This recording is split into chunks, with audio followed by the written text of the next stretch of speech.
first time I placed my hand on Serenia's linking panel, I remember thinking, this age will be unlike any I've journeyed to so far.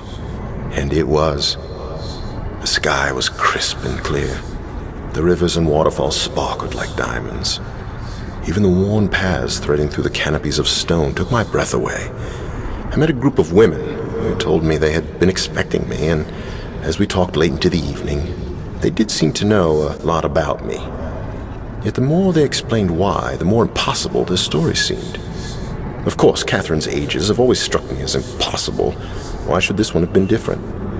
One of the stories the protectors told me, for that is what they called themselves, moves me to this day. Many lifetimes ago, a child from the village contracted a fever and died. His parents, who had loved him very much, decided to bury him under a waterfall and built a balloon to take him there. The parents' grief was so strong, however, that when they landed their balloon, they could only carry the child a short way. So they set him down beside a giant flower and slept. All night, the mother's tears never stopped flowing. Eventually, they sank through the ground and bathed the flower's roots. Moved by the tears, the flower told the parents to carry their child into her epistle. She would preserve his memories so they could visit him whenever they wished. Then the flower passed one of the tears back through her roots, turning it into a container to hold memories, and the father dove underwater to collect it. And that is how the memory chamber first displayed her power to the Serenians. Having read Catherine's descriptive book, I realized that the plant the protectors called the memory chamber is but the fruiting body of a massive fungus. Like any fungus, it recycles dead organic material into nutrients, in this case, filled memory globes. Since Yisha has recently asked to see Serenia, I will share this explanation with her, as I did her brothers when they were her age. Yet I cannot help thinking that my scientific understanding of Serenia's pales in comparison to the protector's simple tale. I had not fully realized how many years have passed since I visited this age, so when I stepped out of the linking cave with Yisha, I was pleased to see only a little has changed. A new group of women have replaced the protectors I knew, but they seemed to be as friendly as the first. Yisha took an immediate liking to the one called Anya, and as we made our plans to spend more time here in the future, I felt confident our relationship with these women would be mutually beneficial.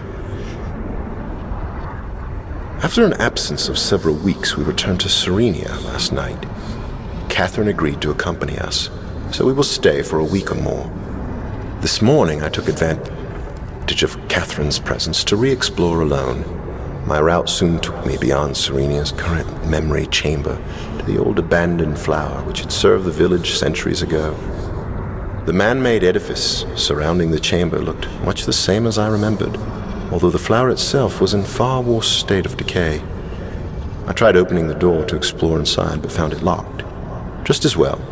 30 years ago, the protectors told me how the delicate inner heart of the chamber emits a strong fragrance as part of its reproductive cycle. The closer the chamber gets to maturation, the more toxic this gas becomes, forcing the protectors to find a new flower for their use. No doubt the collected fumes inside the original chamber would have made it impossible for me to survive there very long.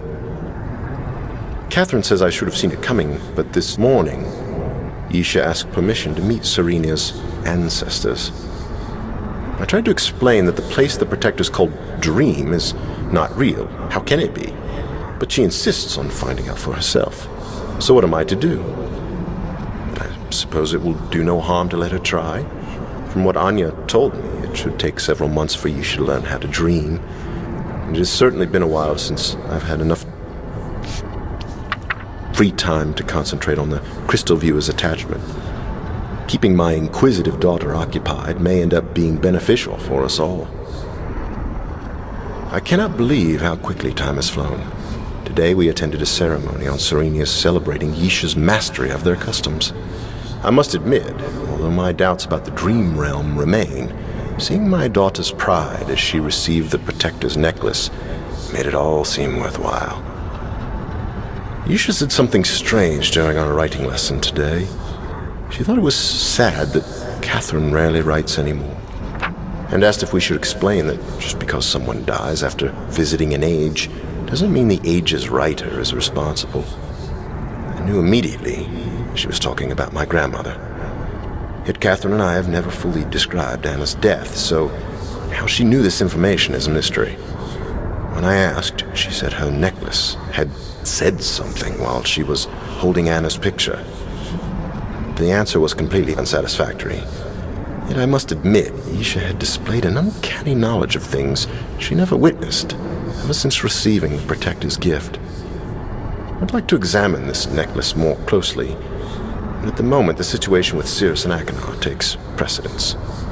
Perhaps after my friend leaves us tomorrow.